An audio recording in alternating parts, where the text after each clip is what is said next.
ആരടി ഇത്? ഓ എന്റെ ഓഫീസിലെ സാറാ. ഓഫീസിലെ സാറോ? ആ. നീ ഓഫീസിൽ പോയിട്ട് ഇപ്പൊ എത്ര വർഷമായി? 2 വർഷം. എന്തേ?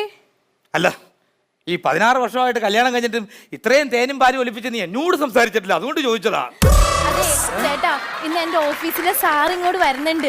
പുള്ളിയുടെ ജന്മദിന ഇന്ന്. പുള്ളിക്ക് ചിക്കനില്ലേ, നാടൻ ചിക്കൻ വെച്ചു കൊടുക്കണം. അപ്പൊ ഒരു കോഴി മേടിച്ചിട്ട് വരുമോ? ഇനി അവനൊക്കെ ജന്മദിനമാണെങ്കിൽ അവനൊക്കെ വീട്ടിൽ പോയി ചെയ്തോളൂ, നമ്മളെ വീട്ടിൽ കൊണ്ടുവരേണ്ട കാര്യമുണ്ടോ? ഇന്ന് പുള്ളിനെ ഞാൻ ഇങ്ങോട്ട് ക്ഷണിച്ചേക്കണ എന്തിനാന്നറിയോ? എനിക്ക് പ്രമോഷൻ കിട്ടാൻ. ആ സൂസൻ ഇല്ലെങ്കിൽ പുള്ളിനെ വിളിച്ചിട്ട് അങ്ങോട്ട് പോവും. ഏത് സൂസന്റെ കാര്യം നീ പറയണേ? എന്റെ ഓഫീസിലെ കൂട്ടുകാരത്തിയില്ലേ, ഇവിടെ മറുകൊള്ളൊരു സൂസൻ. അയ്യോ അത് ശ്രുതി. വയറിൽ പാടുള്ളത് അത് വിൻസി.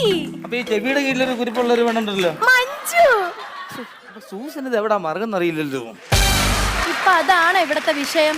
അല്ല, എനിക്ക് സൂസൻ എവിടെ മറകില്ലെന്ന് അറിയില്ല, ഇവന് അവിടെ ഉറങ്ങാൻ പറ്റത്തില്ല, അതല്ലേ? ഇത് മനുഷ്യ എന്നെ കൊണ്ടൊന്നും പറയിപ്പിക്കരുത്. നിങ്ങൾ പോയി ഒരു നാടൻ കോഴി മേടിച്ചിട്ട് വാ. എടി ഈ സമയത്തിന് നാടൻ കോഴി, എടി ഒരു കാര്യം ചെയ്യ്,